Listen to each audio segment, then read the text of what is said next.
Okay, these are the Bachtold high weed mowers. This is the earlier version, which is my standby. I use all the time. 8 horsepower Briggs & Stratton motor. Got the straight handles and got a this kind of a blade guard on it. It's supposed to be a little metal cover that goes over the top there that's taken off. This is the newer version with the IC version of the Briggs & Stratton 8 horsepower motor. Got curved handles, which I don't like a lot. I have hilly terrain here. I have to lift the mower up a lot sometimes to cut brush and stuff, and the curved handles don't work as well for me, but on flat terrain they might be just fine. What happens with these things is that about every 25 years or so, the bearings for this shaft here for the blade will go out, and usually the lower bearing first, because the moisture and dirt can get in there easily. Here's an old beat up lower bearing. It's absolutely frozen up. It won't turn. I spent a lot of time cleaning the dirt off it, but it will not turn. And here's some new ones. The stills will show you the size. I took a bearing out of the top of this, and it was a Japanese bearing. This one originally had American bearings in it. That one had Japanese bearings. The ones you go down and get at the store now are Chinese. They're stainless steel. They're good. So the thing you need to know about these is that the nuts on the shaft are left hand. They turn the opposite direction. So when you're turning the nuts to get them off, you don't use the old mnemonic righty-tighty. You're going to go the opposite direction. You're going to turn it clockwise to loosen it, which is backwards. It's a left-hand thread, and they're the same top and bottom. Even though the shaft size is different on the top and bottom because of the pulley that's used on the top, the nuts are the same size. I have found it best to use an impact wrench if you've got one. This is a cheap Harbor Freight electric impact wrench, but it's really the best job, the best tool for the job. You need to get the right size impact wrench. 1 1/8 seems to do it.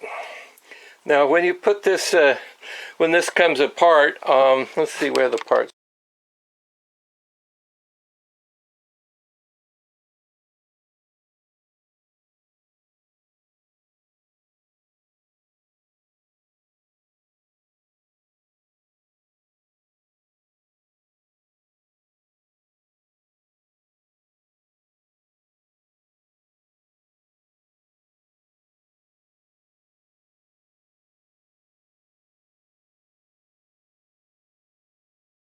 On the top of the shaft, you've got this V-bolt pulley, and there is a half-moon key that goes in here, which I've removed. So the pulley will pull straight off. If you have difficulty getting this off, soak it with a little WD-40 and let it sit. When you put this back together, you want to have these surfaces clean. I'm going to take some very fine emery cloth and just clean this up. I'm going to put a light coating of grease or oil on here so the bearing does not freeze on the shaft, and the same at the other end. You can see that this one needs cleaning up. So you want it to have it nice and shiny. Don't take a lot of material off of there. Just clean it up. Put a little bit of grease on there. If you've got that blue wheel bearing grease from trailers, that's perfect. Otherwise, use whatever you've got, even if it's motor oil, so that bearing does not freeze on the shaft. You cannot buy these shafts anymore. Bachtold went out of business. Some fool got his hand caught in the belt, or you know, cut off his foot with a blade, or did something stupid, and sued Bachtold. They went out of business. So you can't buy the parts anymore. If you install the bearings with a little bit of oil so they come off, and you replace the bearings when they freeze up, then you won't destroy your shaft, and you'll be able to reuse it forever. I did have one that was so rusted up that the shaft was destroyed getting the bearing off. So that one had really been abused, and that was this machine here.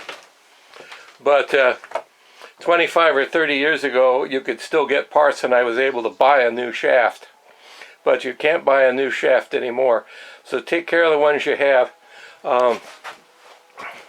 And the bottom, the blade goes on the bottom shaft, and you'll see the parts as they come out. You don't have to remove this collar. This collar just holds the blade guard on. I didn't need to take that off, but the blade is held on and sandwiched between these two washers. You're going to clean them up.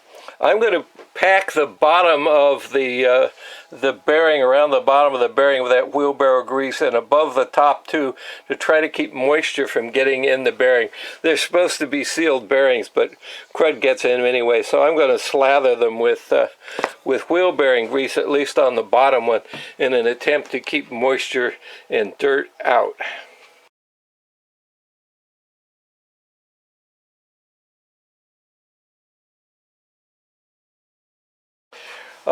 You want this part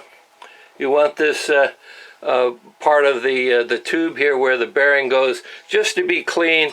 Put a light coating of grease or oil in there so the bearing won't freeze in there. I didn't have any trouble getting the top one out. When I wanted to get that top bearing out, I put a piece of pipe in here. I just tipped the mower over, put the handles down on the ground, put a piece of pipe in there, and just tap the bearing out.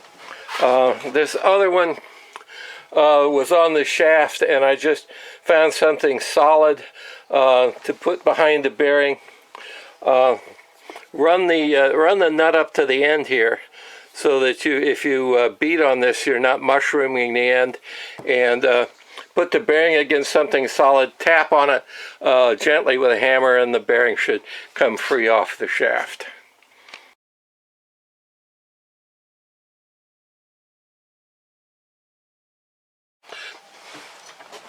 Okay, just take your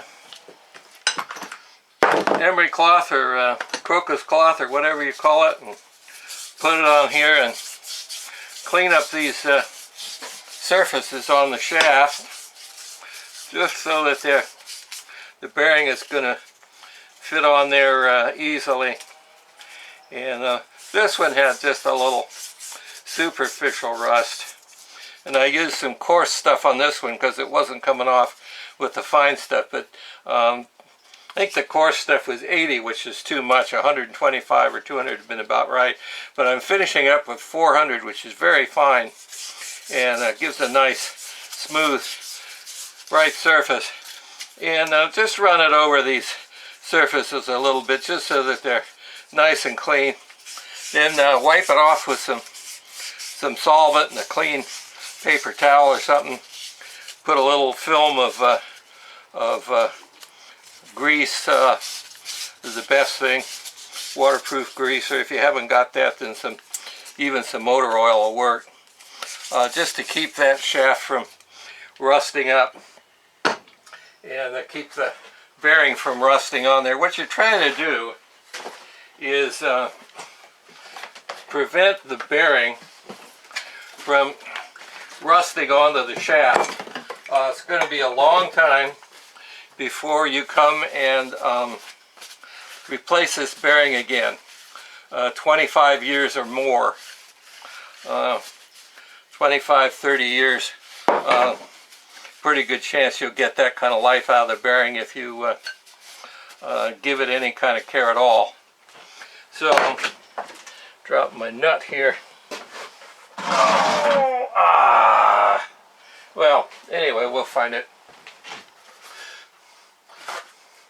But the bearings is kind of a press fit on this shaft. It should not be hard to get it off. It's a little bit of pressure to get it on or off, but not much. And if it does require a lot, then it's rusted on. So that's not brain surgery.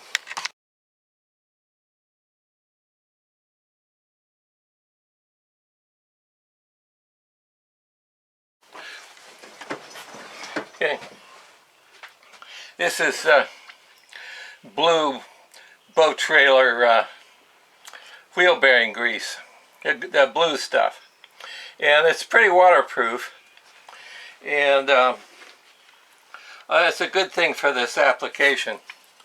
You're just going to put a little film of it on here to prevent corrosion on this shaft, make it easy to get the bearing off later, and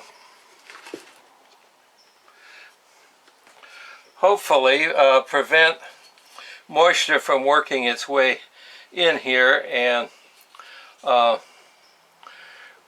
rusting the thing together. Now, how you take care of your mower in the winter has a lot to do with how long this is going to last. I suggest you keep it in a shed with the tarp over it, and make sure whatever's on the ground doesn't let moisture up through. If you've got a shed with a dirt floor, put a piece of plywood underneath it. Plastic sheet's okay, but get yourself a piece of plywood and put that under where the blade is, at least, if not under the whole thing, so that moisture doesn't come up out of the ground in the winter and rust this your blade and the shaft and the nut and the bearing inside and all that crap. And then you'll get decades of life out of your mower. This older mower that I showed you, I bought 38 years ago, and it was used then. I don't know how many years old it was, 2, 3, 4, 5 years old, but it was used. And so that means that mower is 38, 40, over 40 years old. And I replaced the bearings in the blade shaft about maybe 25 years ago, sometime in the first 10 or 12 years that I had it. And so it's gone 25 years since then, and it still spins perfectly freely and works fine. So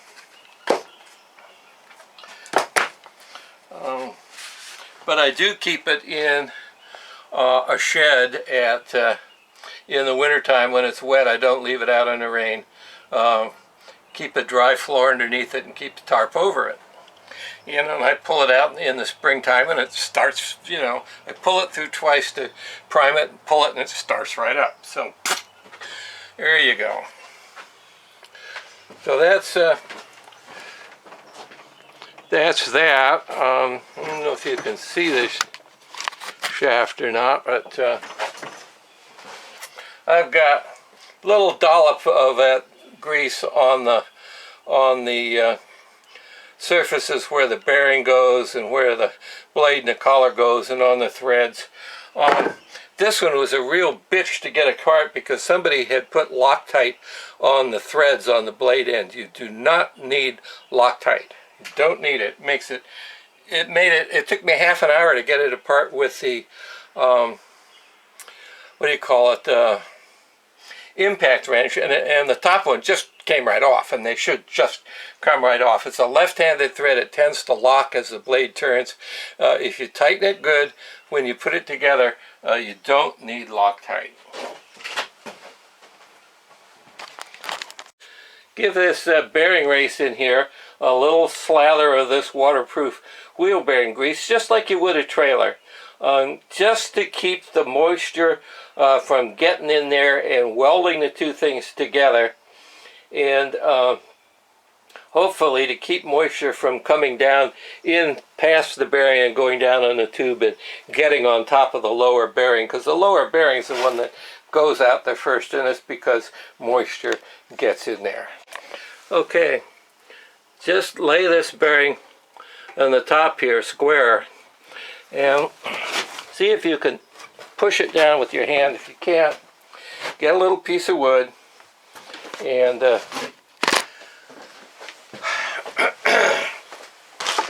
just tap it in there. I don't know if you could, probably can't see. I don't have my tripod.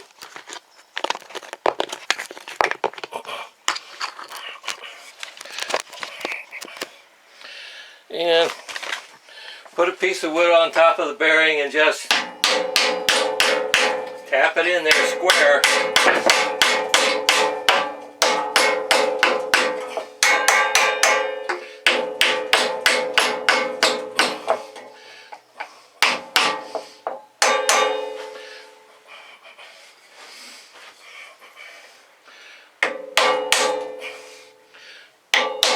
Tap on the outside race of the bearing, not on the center part, and try to drive it in square.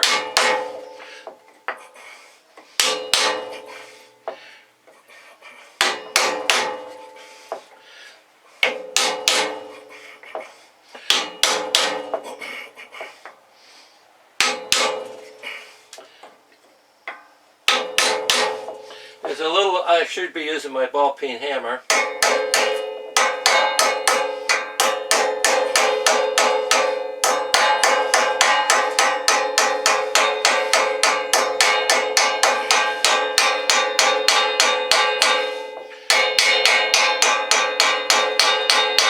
There's a collar down in there, so when it's, it'll only go so far, and it'll stop. There you are.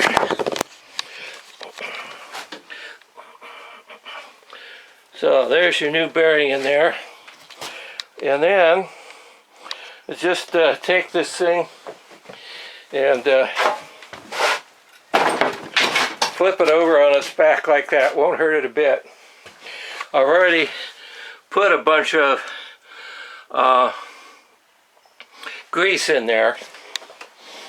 So now what you got to do is put the bearing on this lower end of the shaft. And you can see that this bearing slides right on there, no problem. That's because I've cleaned up this surface, there's no rust, and I put a little grease on it. Now I'm going to do something unusual, a little experimental, and that's that I'm going to put a big dollop of this wheel bearing grease on the top up here, hoping that that will keep water from getting in to the top of the bearing. And after I've installed it in the mower, I'm going to slather some on the bottom. I don't know if that helps, but I'm going to try. Well, I can't prove it does anything, but I'm going to do that anyway because I want to preserve this bearing as long as I can. Okay, I put the nut on the bottom here and flush with the end and tapped on the shaft so that the bearing, the shaft up here would go through the bearing, which it does. And now what I'm going to do is, if you have a piece of pipe, or in this case I have a socket that's the right diameter to contact the outside of the bearing and not the inside, you can use that as a drift to drive the bearing into the tube. So that's what I'm going to do now. Let me see if I can set up the camera so you can see that. I got to get rid of this grease. Oh, what am I doing? Okay, I'm using a box of rags as a camera mount. But at any rate,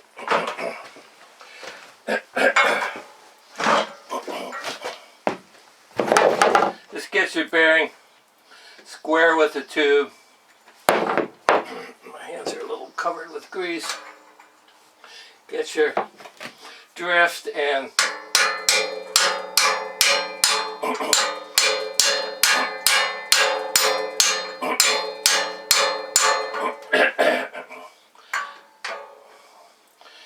I guess that's as far as we can go with that. I need a piece of pipe. Oh, where is my, let me get my ball peen hammer.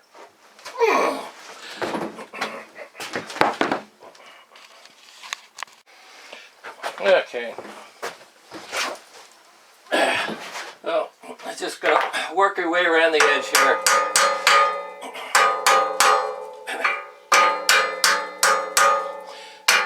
Tapping the thing in.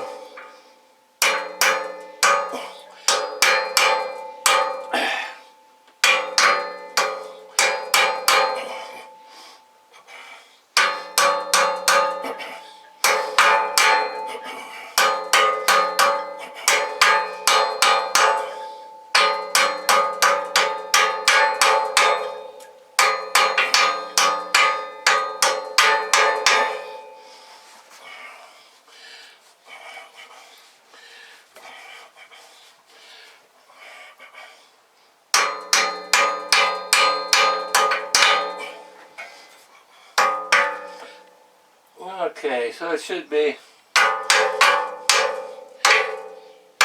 all the way up in there, and then the shaft should turn freely, and you're ready to put it back together again.